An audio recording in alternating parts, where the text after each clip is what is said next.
आई चंद्रघंटा माँ के जे तेसर रूप छनि वो चंद्रघंटा छनि। चंद्रघंटा हुनकर नाम किया पड़लनि तऽ हुनकर माथा पर जे छै जे घंटी के आकार के जे छै अर्धचंद्र छनि। माँ चंद्रघंटा के माथा पर घंटी के आकार के जे छै अर्धचंद्र छनि, तें हुनका जे छै नाम चंद्रघंटा पड़लनि। हुनका चंद्रिका देवी सेहो कहल जाइ छथिन। और ई चंद्रघंटा देवी छथिन शक्ति, शौर्य और एवं पराक्रम के प्रतीक छथिन।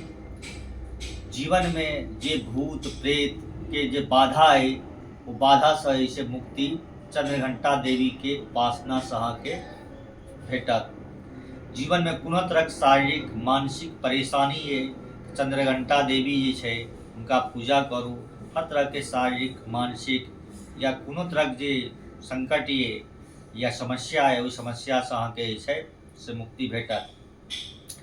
कियाकि शक्ति पूरा शक्ति के रूप जे छथिन अहाँके चंद्रघंटा छथिन। और चंद्रघंटा देवी सिंह पर सवार छथिन और हुनका 10टा हाथ छनि और 10 हाथ में से शस्त्र से सुसज्जित छथिन, तें वो शक्ति के रूप में छथिन।